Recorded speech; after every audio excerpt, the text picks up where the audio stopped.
काही दिवसांपूर्वी आपण जर बघितलं तर सुप्रीम कोर्टचं जे कोलेजियम आहे त्यांनी 3 हायकोर्ट जजेसची नावं ही पब्लिश केली। आता isakal.com आहे देशातील नंबर 1 ची मराठी न्यूज वेबसाईट। प्रत्येक अपडेटसाठी isakal.com ला नक्की भेट द्या।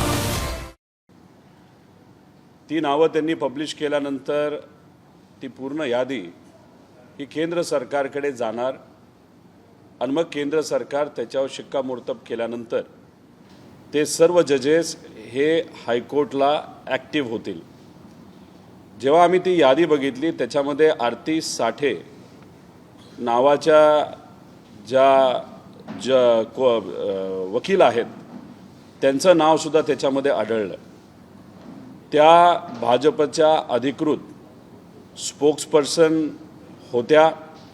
तुम्ही जर बघितलं तर टीव्हीवर अनेक वेळा भाजपची त्यांनी बाजू ही मांडलेली आहे आणि असं म्हणलं जातं की 2024ला त्यांनी त्यांच्या पदाचा राजीनामा दिला।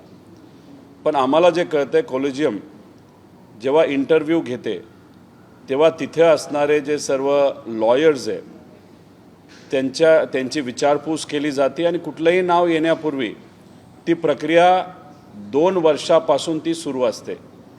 म्हणजे समजा आत्ता 2025ला आरती साठेंचं नाव आलं असेल तर 2023 पासून त्यांचा इंटरव्ह्यू तिथं घेतला गेला असेल। त्याचा अर्थ कुठेतरी कोलेजियमला हे माहीत नव्हतं की त्या भाजपच्या एका पक्षाच्या स्पोक्सपर्सन आहे। अनेक वेळा आक्रमक पद्धतीने त्यांनी एका पक्षाची बाजू घेतलेली आहे।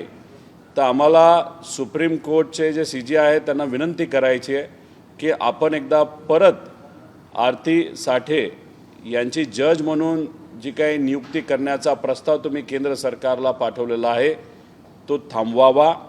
आरती साठेंच्या विरोधात नाहीतर त्यांच्या क्षमतेवर कुठेही आम्ही प्रश्नचिन्ह घेत नाही।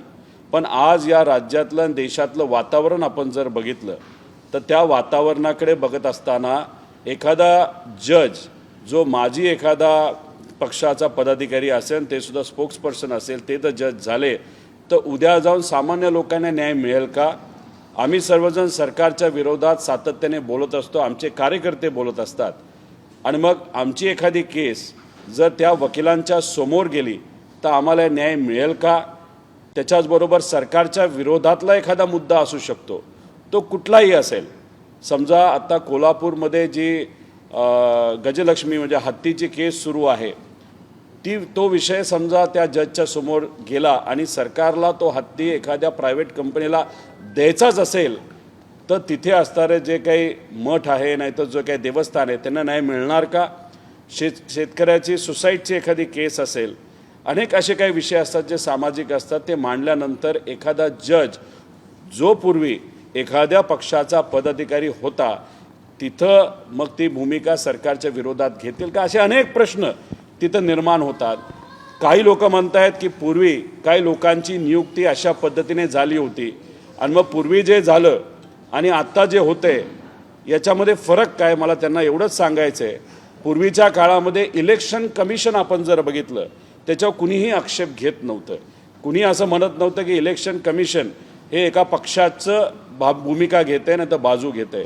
ती स्वायत्त संस्था आहे आणि आज इलेक्शन कमिशनकडे आपण जर बघितलं तर अनेक वेळा असं आपल्या सगळ्यांना वाटतं नाही तर आता असं म्हणलं जातं की या सरकार म्हणजे भाजपचं जे सरकार आहे त्या सरकारची एक बाहुली म्हणून इलेक्शन कमिशन तिथं त्या ठिकाणी काम करतं आहे। म्हणजे परिस्थिती बदलली, वातावरण बदललेलं, राजकारणाची स्थिती त्या ठिकाणी बदललेली आहे। त्यामुळे आरती साठेंची नियुक्ती जर जज म्हणून झाली तर उद्या जाऊन जे आपलं न्यायव्यवस्था आहे ज्याला आपण एक स्तंभ समजतो आपल्या लोकशाहीचा त्याच्यामध्ये अशा पद्धतीने नियुक्त्या झाल्या तर उद्या लोक शंका घेऊ शकतात आणि आज या नियुक्तीवर लोक शंका घेत असतील तर मला असं वाटतं आणि आम्हा सगळ्यांना असं वाटतं की या बाबतीत सरकारली आणि आपले CJ जे आहेत त्यांनी त्या बाबतीत योग्य असा निर्णय घेऊन हे नाव वगळावं अशी विनंती आम्ही सर्वजण तिथं करत आहोत। काही प्रश्न?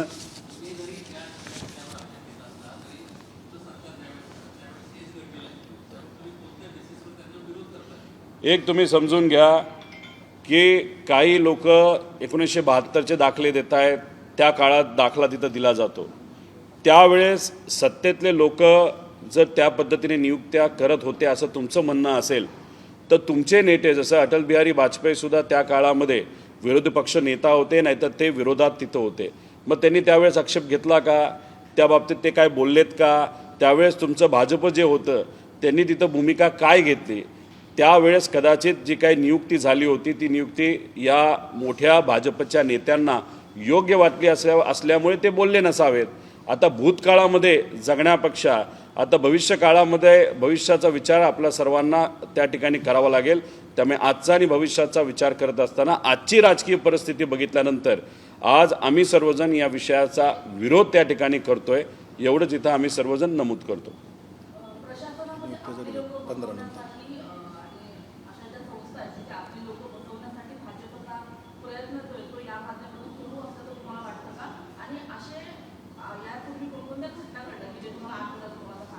नाही, मला एवढंच सांगायचं आहे की समजा जेव्हा राष्ट्रवादी शरदचंद्र पवार या पक्षाचा जो काही निकाल आहे तो गेले अनेक वर्ष अजून लागलेला नाही.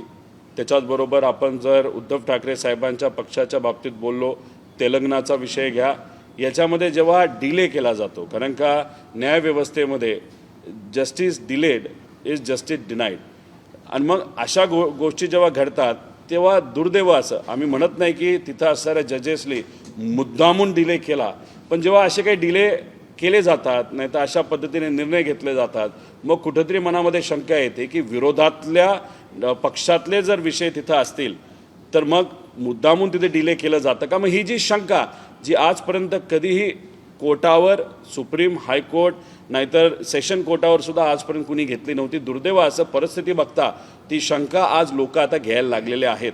आणि मग अशा नियुक्त्या जेव्हा होतात तेव्हा अजून जास्त प्रमाणात शंका ही लोक तिथं घेतात. त्याच्याचबरोबर 2015 नंतर आपण बघितलं तर अशा अनेक नियुक्त्या आहेत गोगोई साहेबांपासून सगळी की जे भाजपकडनं त्या ठिकाणी केल्या गेल्या. त्यामुळे हे सगळं जे काय आहे ते सगळं बघितल्यानंतर कुठंतरी एक मनामध्ये शंका वाटते, एवढंच या ठिकाणी म्हणतो. आणि आता उज्ज्वल निकम साहेब हे स्वतः PP आहेत, पब्लिक प्रॉसिक्युटर आहेत, आणि आज ते राज्यसभेचे सदस्यसुद्धा झालेत. ठीक आहे, त्यांचं अभिनंदन तिथं करतो, पण मग ते जेव्हा भूमिका PP म्हणून आता याच्या पुढे घेतील तेव्हा काही प्रमाणात काही लोक शंका घेऊ शकतात जर एखादा विषय सरकारच्या विरोधात असेल. त्यामुळे ज्युडिशरीमध्ये, न्यायव्यवस्थेमध्ये शंका जर लोक घ्यायला लागले तर ते फार घातक होऊ शकतं असं आम्हा सगळ्यांना तिथं वाटतं. त्यामुळे विनंती करतो की या बाबतीत सरकारने योग्य तो निर्णय घ्यावा आणि हे जे काय झालेलं आहे त्याला रिव्हर्स करता आलं तर ते नक्कीच योग्य आहे. तुम्ही आजही कुठल्याही वकिलाला विचारलं की ज्या वकिलाले आत्तापर्यंत जजची परीक्षा नाही तर कलोजियमच्या इथे इंटरव्ह्यू दिलेला आहे, ते सर्व लोक म्हणतील की कलोजियममध्ये असणारे लोक विचारतात की तुम्ही याच्या आधी कुठल्या पक्षाची केस खेळला आहात का, लढला आहात का, आणि जर लढला असाल तर मग तुमचं नाव आम्ही रेकमेंड करू शकत नाही. हे कुठल्याही एखाद्या वकिलाला तुम्ही विचारा, जेली कलोजियममध्ये जाऊन तिथं इंटरव्ह्यू दिलेला आहे. 56 ते 60 लोकांना तिथं रिजेक्ट केलं गेलं आणि ही 3 नावं पुढे आपल्या सर्वांसमोर आलेली आहेत. म्हणजे 60 लोकांना रिजेक्ट केल्यानंतर ही 3 नावं पुढे आलेली आहेत असं आम्हाला समजतं. त्यामुळे ह्या सगळ्या गोष्टींकडे कुठं ना कुठेतरी लक्ष देण्याची जरूरत आहे. आणि ज्या लोकांनी इंटरव्ह्यू दिलेत, कदाचित मला जे कळतंय सरोदे नावाचे जे वकील आहेत, मला माहीत नाही, त्यांचा संवाद माझा अजून झाला नाही, त्यांनीसुद्धा इंटरव्ह्यू दिला असावा. मग त्या इंटरव्ह्यूमध्ये काय घडलं हे कदाचित ते जास्त स्पष्टपणे आपल्या सर्वांना सांगू शकतील.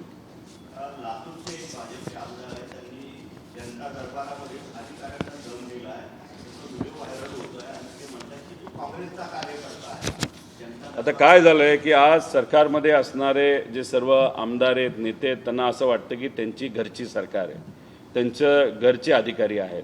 म्हणजे घरामध्ये जे आपण चहा वगैरे देण्यासाठी नाही तर घराची साफसफाई करण्यासाठी ज्या पद्धतीने लोक असतात त्यांचा आदरही केला पाहिजे.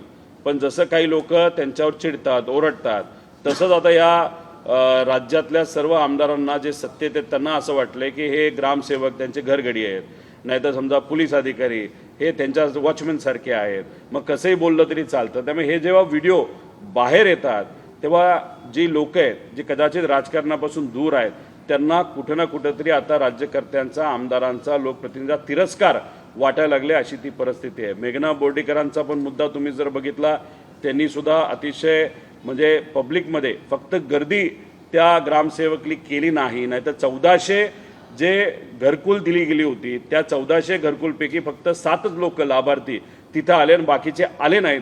आणि म्हणून गर्दी न झाल्यामुळे त्यांनी कानाखाली मारण्याची भाषा तिथं केली. त्यामुळे हे जेव्हा होतं हे योग्य नाही.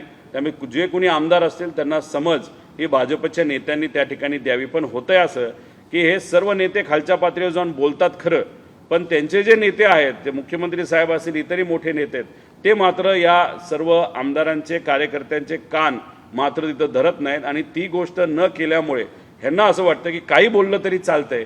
त्यामुळे काही कॅन्टीनमध्ये जाऊन कॅन्टीन केसरी झालेले आपण सर्वांनी बघितले. काही लोकांनी बॉन्ड लिहून दिलाय, मी ह्याला मारतो, ह्याला तोडतो, ह्याला हे करतो. काही रम्मी खेळणारे जे नेते आहेत ते तिथं आपण बघितलेले आहेत. आणि अशा पद्धतीने विविध ठिकाणी वेगळ्या वेगळ्या वेळेस जे सत्तेतले आमदार आणि नेते आहेत त्यांनी अतिशय खालच्या लेवलला जाऊन त्या ठिकाणी वक्तव्य केलेलं, त्याचा निषेध हा आम्ही सर्वजण त्या ठिकाणी देत आहोत, करत आहोत. गेल्या 10 दिवसापूर्वी 2 मोठे निकाल आले. एक मुंबई बॉम्बस्फोटाचा, साखळी बॉम्बस्फोटाचा आणि दुसरा मालेगाव बॉम्बस्फोटाचा. मुंबई बॉम्बस्फोटाच्या संदर्भात उच्च न्यायालयाने जो निर्णय दिला त्या संदर्भात राज्य सरकार सर्वोच्च न्यायालयात जात आहे.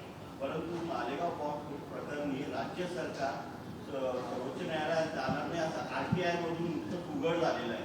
कुठेतरी सरकारचा हा दोरीपणा आहे का? आता मला असं कळतं, यांची स्टेटमेंट कदाचित मी कुठेतरी ऐकली आहे की जे काही बॉम्बस्फोटचा मुद्दा तिथं झालेला आहे मालेगावचा, तिथे असणारे कुणीतरी एक हिंदू समाजाचे धर्मगुरूंनी एक प्रश्न केलेला आहे. जर मग यांनी नाही केला तर कुणी केला? कुठं ना कुठेतरी खरं हे लोकांसमोर तिथं आलं पाहिजे. जर तुम्ही सरकारी यंत्रणेच्या माध्यमातून तिथं एखादा तपास करत असाल तर कदाचित त्या यंत्रणेवर सरकारचा आणि तर सरकारमध्ये असणाऱ्या काही नेत्यांचा दबाव असू शकतो. आणि त्यामुळे एखादा निर्णय देत असताना आम्हाला हा पुरावा सापडला नाही, तो पुरावा सापडला नाही, असं कदाचित ते इन्व्हेस्टिगेशन करणारे लोक बोलू शकतात, नाही तर वागू शकतात. त्यामुळे खऱ्या अर्थाने कुणी हे केलं, हे काय, कुणी त्याच्या मागे कोण होतं, कोणाचं षडयंत्र होतं, हे जर बघायचं असेल तर आपल्याला न्यायव्यवस्थेकडे तिथं जावं लागेल. जसं मुंबईसाठी गेला तसं मालेगावसाठी सुद्धा आपल्याला जाऊन खरं काय हे लोकांसमोर आलं पाहिजे. आणि जर खरं काय लोकांसमोर आलं नाही तर उद्या जाऊन अशा घटना वाढू शकतील. त्यामुळे कोण जबाबदार आहे ते न्यायव्यवस्था ठरवू द्या, पण कोर्टात जाऊन न्यायव्यवस्थेच्या माध्यमातून सखोल चौकशी या बाबतीतली झाली पाहिजे. ती याच्यासाठी तर जर खरं काय लोकांसमोर आलं, सरकारसमोर आलं, तर उद्या जाऊन अशा घटना घडणार नाही याची दक्षता हे सरकार सुद्धा त्या ठिकाणी घेऊ शकतं.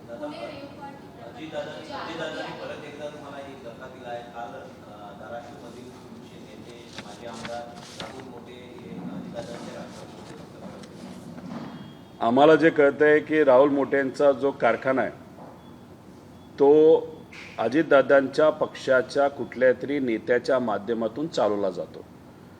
मग त्यांचा कारखाना जर अजितदादांच्या पक्षातला एक नेता, तर तो नेता तुम्हाला शोधावा लागेल. त्यांचा कारखाना जर चालवत असेल तर मग अख्खी त्यांची संस्था ही अजितदादांच्या पक्षात असल्यासारखी आहे. ती संस्था टिकावी, त्यांना अडचणी येऊ नयेत म्हणून राहुल मोटेंनी स्वतःसाठी, संस्थेसाठी तो निर्णय तिथं घेतलेला आहे. राजकारणामध्ये जेव्हा आपण स्वतःचा, आपल्या फक्त संस्थेचा विचार तिथं करतो तर मग कुठं ना कुठंतरी तुम्ही भूमिका स्पष्ट करता की आम्ही लोकांसाठी राजकारण करत नाही, आम्ही संस्थेसाठी राजकारण करतो, आम्ही स्वतःसाठी राजकारण करतो. ज्यांना संस्थेसाठी आणि स्वतःसाठी राजकारण करायचे ते सत्तेत जाऊन बसलेले आहेत. आम्हाला लोकांसाठी काम करायचं, आम्हाला विचारासाठी काम करायचं म्हणून आम्ही विरोधात आहोत. त्यामुळे ते तिथं गेले असले तरी येत्या काळामध्ये लोकशाहीच्या माध्यमातून लोक योग्य ते उत्तर हे त्यांच्या मतदारसंघामध्ये दिल्याशिवाय राहणार नाही.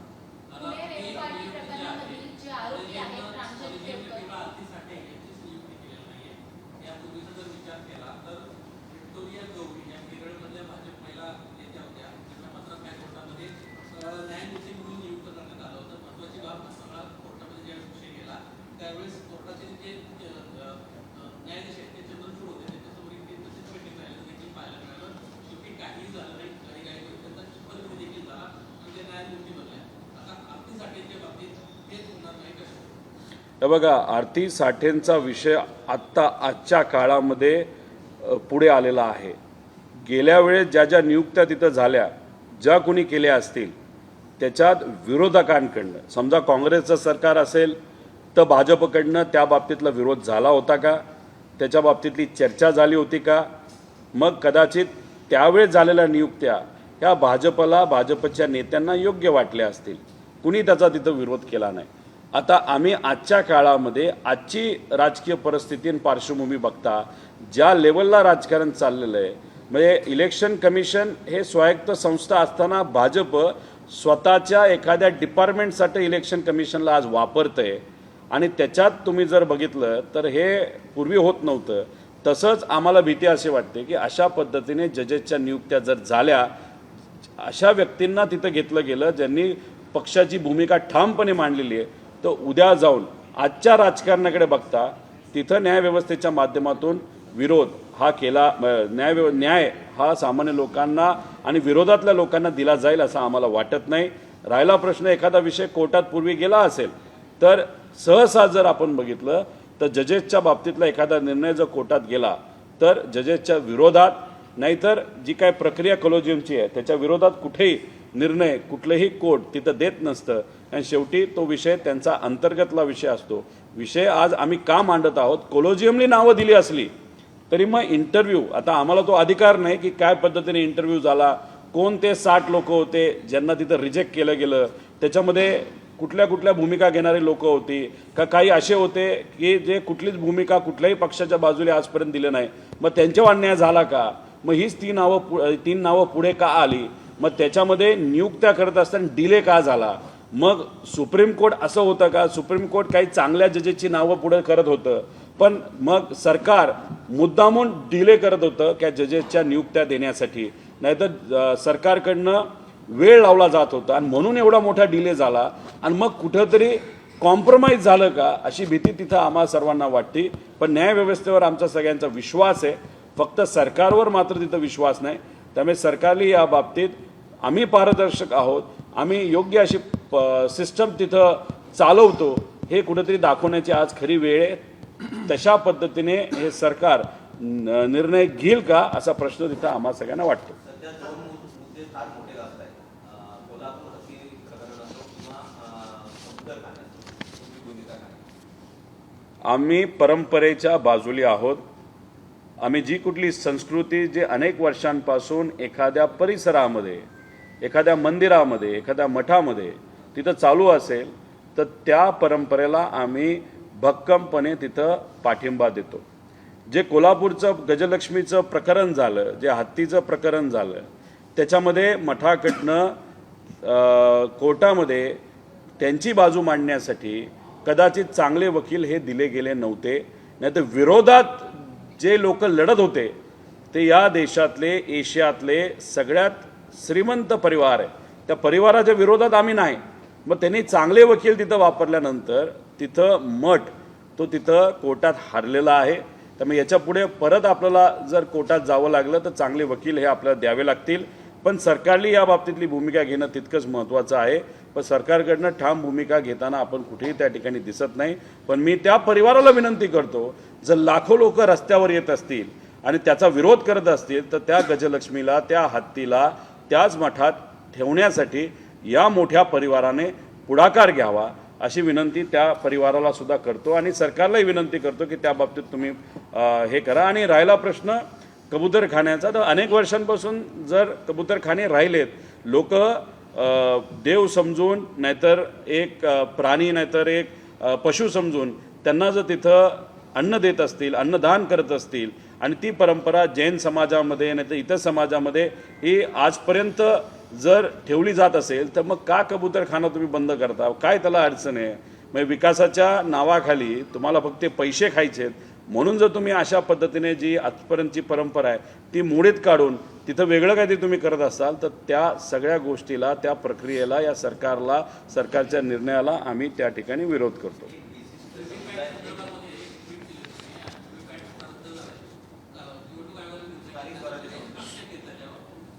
लोकसभेचं इलेक्शन, विधानसभेचं इलेक्शन आणि त्यानंतर आजपर्यंत इतर राज्यांमध्ये झालेलं इलेक्शन आपण जर बघितलं आणि त्याच्याचबरोबर खास करून विधानसभेचं इलेक्शन झाल्यानंतर तिथं जी काय प्रक्रिया ही फॉलो केली गेली होती, नावं काढली गेली होती, नावं ॲड केली गेली होती, EVPATवर आपण जर बघितलं तर प्रिंट वेगळंच काहीतरी निघायचं आणि परवा EVPAT मोजण्यासाठी आमचे काही पुण्यातले उमेदवार जेव्हा गेले तेव्हा VVPAT हे काढून बाजूला ठेवलं होतं. म्हणजे VVPAT असताना एवढा गदारोळ झाला असेल, एवढ्या शंका जर निर्माण तिथं झाल्या असतील तर मग येणारे जे काही इलेक्शन आहेत, जे आपण लोकल बॉडी इलेक्शन तिथं म्हणतो, स्थानिक स्वराज्याचे इलेक्शन तिथं म्हणतो, त्याच्यामध्ये VVPAT नसेल, एक तर आमचा त्या EVM मशीनवर विश्वास नाही, VVPAT असल्यामुळे थोडासा विश्वास त्या मशीनवर आम्ही ठेवू शकतो आणि ते जर तिथे ठेवणार नसाल हे योग्य नाही. उद्या कदाचित असं होऊ शकतं, इलेक्शन कमिशन म्हणेल की बाबांनो विरोधकांना त्या EVMवर जागा नाही, सत्तेतली जी चिन्ह आहेत तेवढीच आम्ही ठेवणार, विरोधकाला आम्ही काही तिथं जागा देणार नाही, अशा लेवलला सुद्धा इलेक्शन कमिशन येत्या काळामध्ये जाऊ शकतं. ते भाजपचं एक वेगळा विभाग झाला आहे असं आमच्या सगळ्यांचं मत आहे. इलेक्शन कमिशन हे स्वायत्त राहिलं नाही, पूर्णपणे त्याच्यावर दबाव हा भाजपचा आणि सत्तेतल्या लोकांचा आहे. आपल्याला वाटेल तसं तुम्ही इलेक्शन कमिशनला तिथं वागवता, वाटेल तसं तिथल्या असणाऱ्या अधिकाऱ्यांना तुम्ही वापरता, वाटेल तसे नियम तुम्ही तिथं करता. की पूर्वी जे काही VVPAT नाही तर मशीन ठेवण्याचा नियम समजा एखाद काळाचा होता, तो बदलून तुम्ही असं सांगितलं की आम्ही तुम्हाला CCTV फुटेज देणार नाही, आम्ही हे देणार नाही, ते देणार नाही. म्हणजे आम्ही जेव्हा तिथं एखादी गोष्ट मागतो लगेचच दुसऱ्या दिवशी GR येतो की ही गोष्ट आम्ही याच्या पुढे देऊ शकत नाही. त्यामुळे इलेक्शन कमिशनवर आम्ही पूर्णपणे शंका घेत आहोत आणि या येणाऱ्या इलेक्शनमध्ये जर VVPAT नसेल तर हे इलेक्शन कसं होईल, कशा पद्धतीने होईल याच्यावर नक्कीच आता आम्हाला भीती वाटायला लागलेली आहे. तुम्ही जर बिहारमध्ये बघितलं तर तेजस्वी यादव जो विरोधी पक्ष नेता आहे त्याचंच नाव जर तिथं मतदार यादीमध्ये नसेल तर मग केवढं मोठं आहे. तिथं 60 लाख लोकांची नावं कमी गेली आहेत. म्हणजे ज्या ज्या मतदारसंघामध्ये जे काही लीड हे कदाचित विरोधी पक्षाला मिळू शकलं असतं, समजा एखाद्या ठिकाणी 20,000 आहे, एखाद्या ठिकाणी 30,000 आहे, एखाद्या ठिकाणी 8,000 आहे, तसेच 8,000, 30,000, 25,000, 20,000 असं मतं कापत गेले. 60 लाख लोकांची नावं ही कमी झाली. त्यांनी कारण काय दिलंय की यांच्याकडे पुरावा नाही. या देशामध्ये 30 ते 40% लोकांना तुम्ही विचारण, खास करून आदिवासी समाज, भक्त्या विमुक्त समाज, जे कुणी फिरून स्वतःचं पोट आजपर्यंत त्यांनी भरलेलं आहे, ज्याच्यामध्ये धनगर समाज सुद्धा आपण जर घेतला तर त्यांच्याकडे पुरावा, या देशातला नागरिक असल्याचा पुरावा फक्त ते वोटिंग ID एवढंच आहे. तुम्ही जर अजून पुरावे मागायला गेला तर या समाजाला तिथं मतदानाचा अधिकारच मिळणार नाही. जे बिहारमध्ये घडलं ते या महाराष्ट्रामध्ये सुद्धा घडू शकतं असं आम्हाला तिथं वाटतं. त्यामुळे तेजस्वी यादव, काँग्रेस आणि सर्व इंडिया आघाडीचे लोक आज ज्या पद्धतीने बिहारसाठी लढत आहेत, आमचा पूर्णपणे त्या विषयाला पाठिंबा आहे. कारण बिहारनंतर आता महाराष्ट्रात सुद्धा त्या सगळ्या गोष्टी होऊ शकतात आणि कदाचित या लोकल बॉडी इलेक्शन पासूनच त्याची सुरुवात ही होऊ शकते. पालिका निवडणुका जवळ आलेल्या असताना काल उद्धव ठाकरेंनी पदाधिकाऱ्यांची बैठक घेतली आणि सोबत म्हणजे सर्व जागा लढायच्या असं सांगितलेलं आहे. कुठेतरी पालिका निवडणुकीत इंडिया आघाडी असेल किंवा मनसे असेल सोबत येणार का, किंवा येणार असेल तर कसं लढणार, किंवा नाही येणार तर का नाही? इलेक्शन कदाचित डिसेंबर महिन्यामध्ये महानगरपालिका मुंबईची तिथं होऊ शकतात, टप्प्याटप्प्याने. कदाचित जिल्हा परिषद पंचायत समिती हे नोव्हेंबर नाही तर डिसेंबर सुरुवातीला होऊ शकतात आणि लगेच नंतर आपण जर बघितलं तर 3 महिन्यामध्ये सर्वच लोकल बॉडी इलेक्शन हे होऊन जातील. आता याच्यामध्ये आपण आज जर विचारलं की त्यांनी तसं का स्टेटमेंट केलं, कुठल्याही पक्षाच्या बैठकीमध्ये हे स्टेटमेंट केलं जाणार की आपल्याला स्वबळावर लढायचे, त्या पद्धतीने तयारी करा आणि मग नंतर वाटाघाटी होतात. त्यामुळे कालचं त्यांचं जे स्टेटमेंट आहे ते कार्यकर्त्याला चार्ज करण्यासाठी ते स्टेटमेंट होतं. पण वाटाघाटी हे मुंबई महानगरपालिकेमध्ये 100% होणार. त्याच्यामध्ये समीकरण हे बदलले जाणार, वेगळे समीकरण हे लावले जाऊ शकतात. महाविकास आघाडीमध्ये सुद्धा वेगळे समीकरण आपल्या सर्वांना बघायला मिळतील. कारण हे इलेक्शन मुंबईचं फार महत्त्वाचं आहे. कारण आमच्या सगळ्यांचं ठाम मत आहे की भाजप मुंबईचं महत्त्व हे कमी करत आहे.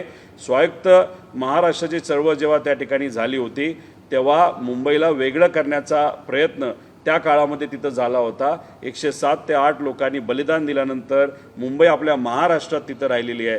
आमची भीती आहे की मुंबईचं अजून महत्त्व कमी केलं जाईल आणि गुजरातच्या अहमदाबादचं नाही तर त्या भागातल्या जे काही गिफ्ट सिटी आहे त्याचं महत्त्व हे वाढवलं जाईल. त्यामुळे मुंबईच्या अस्मितेसाठी, मुंबईच्या ताकदीसाठी, मुंबईच्या आर्थिक प्रगतीसाठी आपल्याला मुंबईमध्ये सत्ता, चांगल्या विचाराची, मराठी संस्कृतीला ताकद देणाऱ्या पक्षांची सत्ता या महाराष्ट्रामध्ये आणि खास करून मुंबईमध्ये आणणं अतिशय महत्त्वाचं आहे. भाजप जर चुकून आलं तर मग हा जो मराठी अमराठी वाद हा अजून जास्त वाढू शकतो आणि तो जर वाढून द्यायचा नसेल तर मग आपल्या महाविकास आघाडीच्या घटक पक्ष नाही तर महाविकास आघाडी म्हणून इथं सत्ता आणणं फार महत्त्वाचं आहे.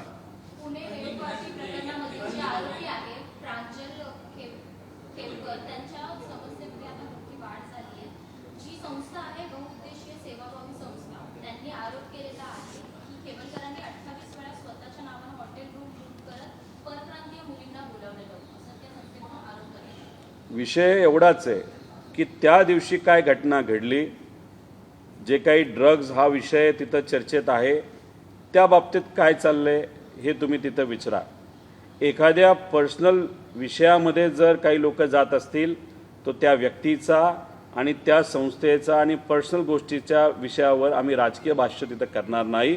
पण खडसे साहेबांनी ज्या पद्धतीने आक्रमक भूमिका हे या राज्यातल्या सत्तेत असणाऱ्या एका मंत्र्याच्या विरोधात घेतली आणि त्यांनी एवढंच सांगितलं, लोढा नावाचा जो व्यक्ती आहे जो आज जेलमध्ये आहे त्याने हनी ट्रॅप प्रकरण कोणाबद्दल केलं होतं, कसं केलं होतं आणि तो लोढा स्वतः हनी ट्रॅप प्रकरणामध्ये कसा अडकला आणि कुठंतरी अंधेरी इथं असणारी जी काही FIR आहे ते FIR सरकार का लपवतंय असे अनेक प्रश्न खडसे साहेबांनी केल्यानंतर त्यांच्याच जावयावर तिथं कारवाई झाली. ते फॅब्रिकेटेड असेल असं आमच्या सगळ्यांचं मत आहे.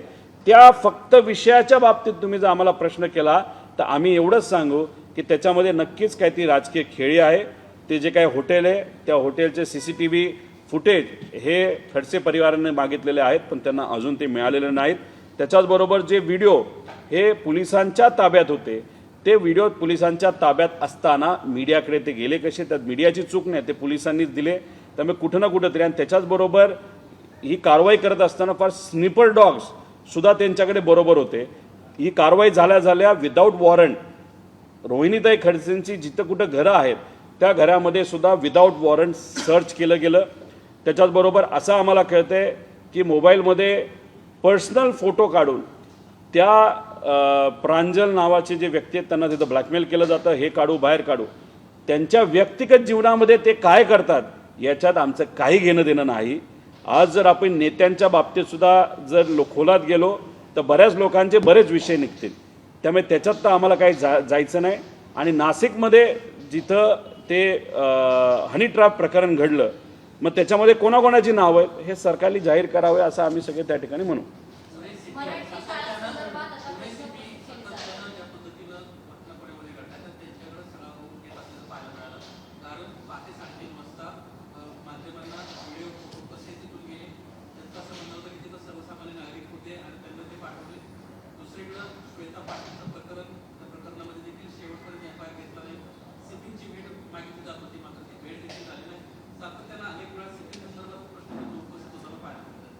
CP ज्या पद्धतीने वागत आहेत त्या पद्धतीकडे आपण बघितलं नाही तर त्यांच्या काही ॲक्शन्सकडे आपण जर बघितलं, त्यांच्या निर्णयाकडे आपण जर बघितलं तर कुठंतरी ते भाजपची बाजू सातत्याने तिथं मांडत असताना आपण सगळेजण बघू शकतो. भाजपचा नाही तर सत्तेतल्या लोकांचा एखादा विषय असेल तर त्या बाबतीत नक्कीच सहकार्य हे CP साहेबांकडनं दिलं जातं. आणि त्यांचा आजपर्यंतचा जर प्रवास आपण बघितला तर त्यांनी जी जी काय भूमिका घेतलेली आहे ती कुठं ना कुठंतरी भाजपच्या बाजूची भूमिका आहे अशी लोकात चर्चा सुरू झालेली आहे. जेव्हा CP एवढ्या मोठ्या पदाचा व्यक्ती एका बाजूनीच निर्णय नाही तर भूमिका घेत असेल आणि त्याच्यावर जर लोक शंका घ्यायला लागले, तसंच आमचं मत आहे की या आरती साठेच्या विषयाच्या बाबतीत सुद्धा तिथं होऊ शकतं. CP साहेबांची एवढीच तिथं लोकांची अपेक्षा होती की जेव्हा त्या मातंग समाजाच्या 3 मुली आंदोलनासाठी स्वतःच्या हक्कासाठी CP ऑफिसला 13 तास बसल्या होत्या तर CP साहेबांनी वेळ काढून तिथं यायला पाहिजे होतं. त्यांचं म्हणणं ऐकून घ्यायला पाहिजे होतं. जे काय करायचं त्यांनी ते करायला पाहिजे होतं. ठीक आहे, त्यांचा तो तिथं विषय ऐकून तर घ्यायची भूमिका तिथं घ्यायला पाहिजे होती. छत्रपती संभाजीनगरवरनं ही लोक आली कशी पोलिसांची, ते कोणाच्या मागे होते, त्याच्यामध्ये कोण तो माजी पोलीस अधिकारी होता, तो कोणाच्या जवळ आहे. आता उद्या छत्रपती संभाजीनगरला गेल्यानंतर तिथे असणाऱ्या CPंना आम्ही हे सगळे प्रश्न विचारणार आहोत. पण कुठं ना कुठंतरी याच्यामध्ये काहीतरी काळंबेरं आहे. अहो, ह्या CP साहेबांनी जेव्हा पहिल्यांदा काही मोकोका असणाऱ्या गुंडांची परेड काढली, आम्ही त्याचं स्वागत केलं. अरे पण दुसऱ्याच दिवशी मोकोकामध्ये ज्या लोकांची तुम्ही परेड काढली ते लोक CP ऑफिसला येताना काळ्या गाडीमध्ये जर रील करत असतील तर त्याच्यावरून आपण काय समजायचं? म्हणजे या CP साहेबांचा खराच कंट्रोल त्या शहरावर आहे का? कोयता गँग मोठ्या प्रमाणात वाढत चाललेली आहे, क्राईम हे शहरामध्ये तिथं वाढत चाललेलं आहे. आणि काही काही ठिकाणी तर असंच दिसतंय की पोलीस प्रशासनातली काही पोलीस अधिकारीच तिथं लोकांना सांगून खोट्या केसेस करा आणि त्याच्यामध्ये आपण मांडवली करू, असे सुद्धा काही प्रकरणं हे तिथं झालेले आहेत. पोलीस प्रशासनामध्ये सगळेच 100% पोलीस अधिकारी खराब आहेत असं आम्ही म्हणणार नाही, पण ठराविक लोक राजकीय हस्तक्षेपाला बळी पडून राजकीय दबाव त्यांच्यावर असल्यामुळे कुठं ना कुठेतरी ते राजकीय भूमिका घेताना आपल्या सगळ्यांना दिसतात. हे मात्र फार धोकादायक आहे आणि अशा पोलीस लोकांमुळे पोलीस प्रशासनाचं नाव आज तिथं कुठेतरी खराब होतंय असं आमचं सगळ्यांचं मत आहे. शताब्दी वर्ष आहे आणि शताब्दी वर्षात देशातल्या पाहुण्यांना बोलवण्यात येते, विशेषतः राजदूतांना बोलवण्यात येते. परंतु तुर्की असेल, अफगाणिस्तान, पाकिस्तान असेल, बांगलादेश असेल, यांना मात्र बोलावण्यात येत नाहीये. जे मोठे कार्यक्रम होणार आहे त्यामध्ये कसं बघता याकडे? कारण आपले त्यांच्याशी जे संबंध आहेत ते वाढवण्यासाठी म्हणून प्रयत्न चांगले करण्यासाठी प्रयत्न करायला पाहिजे, परंतु त्यांना बोलावण्यातच येत नाही अशा कार्यक्रमांना. कार्यक्रम कोण घेतं ते? RSS करते. हे बघा, RSS ही अशी संस्था आहे ज्यांच्याशी आमचं काही घेणं देणं नाही. ती संस्था काय करते, कोणाला बोलवते, याच्यावर आम्ही कुठेही भाष्य तिथं करणार नाही. आम्ही सरकारबद्दल नक्कीच बोलू शकतो. आम्हाला केंद्रातल्या सरकारला एवढंच सांगायचं आहे की उद्या जाऊन जर काही आपल्या या देशावर आघात झाला तर आपल्याला आसपासचे जे देश आहेत त्यांच्याशी मैत्री ठेवणं फार महत्त्वाचं आहे. नाहीतर जवळच्याच एका देशाच्या विमानाच्या धावपट्टीचा वापर करून आपल्या विरोधात काही त्या ठिकाणी गोष्टी होऊ शकतात. त्यामुळे डिप्लोमसी आज कुठंतरी या केंद्र सरकारकडे कमी आहे असं आपल्याला म्हणावं लागेल.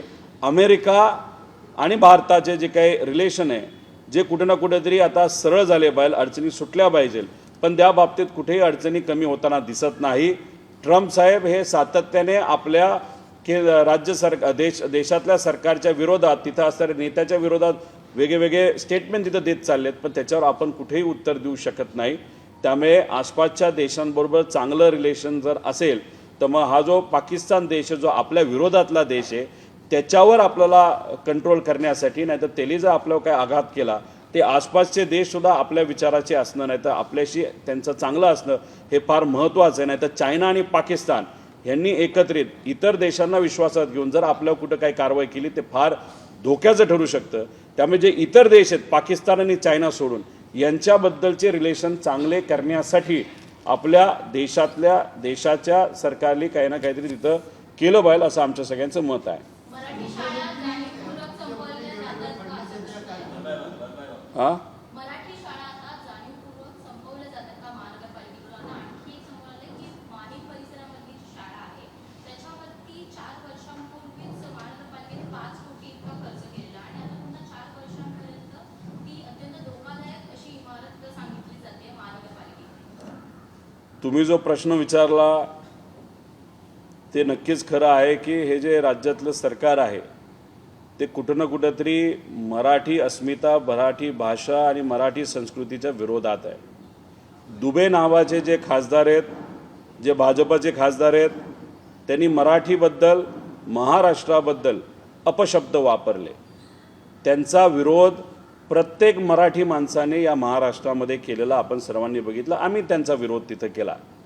पण त्याच दुबेंना आम्ही महाराष्ट्रात आणल्यानंतर त्यांचं स्वागत करू, त्यांना प्रोटेक्शन देऊ, असं जर देवेंद्र फडणवीस साहेब म्हणत असतील तर काय संदेश देण्याचा प्रयत्न भाजप सरकार तिथं या देशामध्ये तिथं करत आहे असा प्रश्न निर्माण होतो.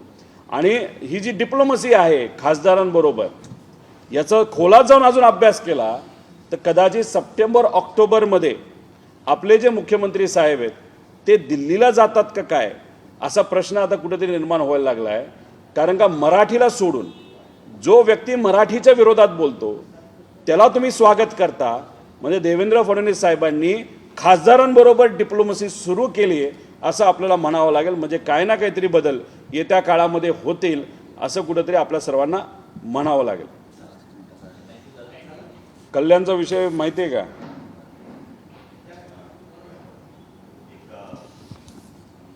कल्याण पश्चिममध्ये एक अवंती ग्रुपचे विकासक श्रीकांत शितोळे यांच्या विरोधात काही लोक तिथं आंदोलन करत आहेत, उपोषण करत आहेत.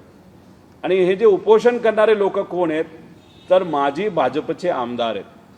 ते कदाचित आत्ता एकनाथ शिंदे साहेबांना त्यांच्या मतदारसंघातली सीट गेल्यामुळे, तिथं भाजपकडनं त्यांना संधी न मिळाल्यामुळे ते अपक्ष लढले असले तरी ते आज तिथं उपोषण करत आहेत.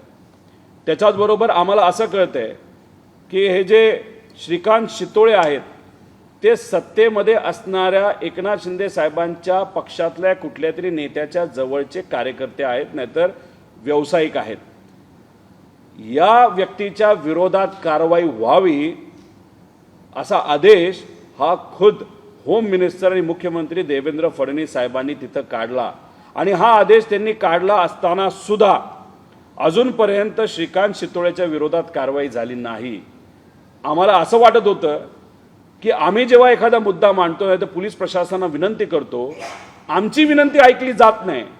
पण कल्याण पश्चिममध्ये आपण जर बघितलं तर मुख्यमंत्र्यांनी दिलेले आदेश सुद्धा तिथे असणारे पोलीस प्रशासन ऐकत नसेल तर बघा पोलीस प्रशासनाचे काय घमंड, नाही तर काय तिथं कारनामे या महाराष्ट्रामध्ये तिथं आहे. म्हणजे होम मिनिस्टरचं सुद्धा कल्याण पश्चिममध्ये तिथं ऐकलं जात नाही. या श्रीकांत शितोळेच्या विरोधात तिथं कारवाई केली जात नाही. तिथं जे आंदोलन चाललंय याच्याबद्दल सरकारला माहिती आहे, त्या आंदोलनाची दखल ही सरकारने घ्यावी आणि तिथे असणारे जे लोक आहेत ज्यांनी त्या विकासकाकडे त्यांची घरं बुक केलेली आहेत त्यांना न्याय सरकारच्या माध्यमातून दिलाच गेला पाहिजे अशी आमच्या सगळ्यांची मागणी आहे.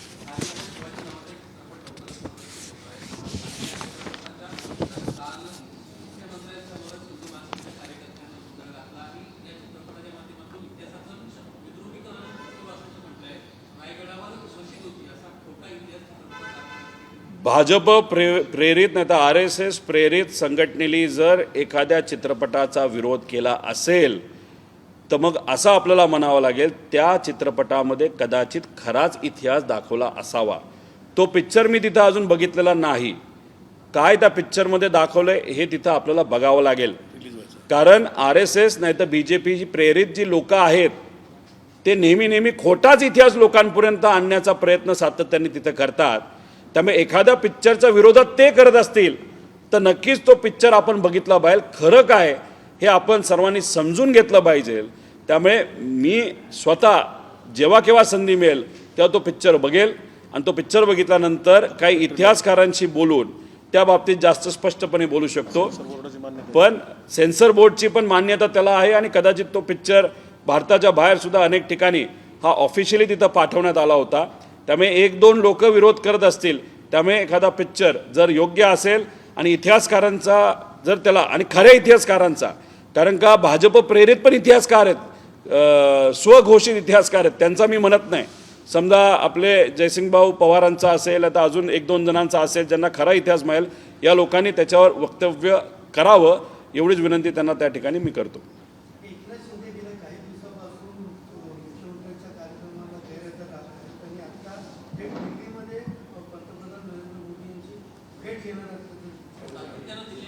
सातत्याने दिल्ली वाऱ्या वाढल्यात. त्याच्या मागे एक कारण असं आहे, अशी चर्चा सुरू आहे की पुढच्या 1-1.5 महिन्यामध्ये एकनाथ शिंदे साहेबांच्या विरोधात सुप्रीम कोर्ट निर्णय देईल आणि जे धनुष्यबाण चिन्ह हे कदाचित उद्धव ठाकरे साहेबांकडे जाऊ शकतं. आणि मग असं घडलं तर एकनाथ शिंदे साहेबांकडे 2 पर्याय असतील. एक पर्याय भाजपमध्ये विलीन व्हायचं आणि दुसरा पर्याय की जे काही त्यांचे 50 जागा आहेत तिथं परत रिइलेक्शन होणार. आता तिथं जर रिइलेक्शन झालं आणि आपण जर त्याचा खोलात अभ्यास केला तर पुरंदरचं एक उदाहरण सांगतो. पुरंदरमध्ये आता तिथं आमदार कोण आहेत तर विजयभाऊ शिवतारे आहेत. हे एकनाथ शिंदे साहेबांचे आमदार आहेत. आणि तिथं भाजपने काय केलं आहे तर संजय जगताप जे काँग्रेसचे नेते होते त्यांना भाजपमध्ये घेतलं आहे. त्यामुळे जर तिथं परत एकदा पुढच्या 1-1.5 महिन्यामध्ये इलेक्शन झालं तर भाजप संजय जगतापांना ताकद देणार. कोणाच्या विरोधात तर एकनाथ शिंदे साहेबांच्या विरोधात. आणि ही सगळी खेळी ही एकनाथ शिंदे साहेबांना कळली असल्यामुळे अनेक वेळा दिल्लीत ते जातात.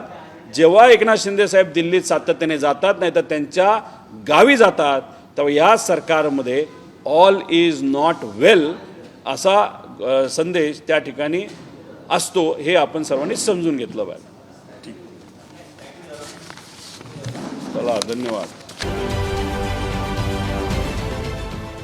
देश विदेशातील प्रत्येक घडामोडींचे लाईव्ह अपडेट मिळवण्यासाठी आता साम टीव्हीच्या सर्व सोशल मीडिया प्लॅटफॉर्मला लाईक, फॉलो आणि सबस्क्राईब करा. तसंच सर्व नोटिफिकेशनसाठी बेल आयकॉन प्रेस करायला विसरू नका.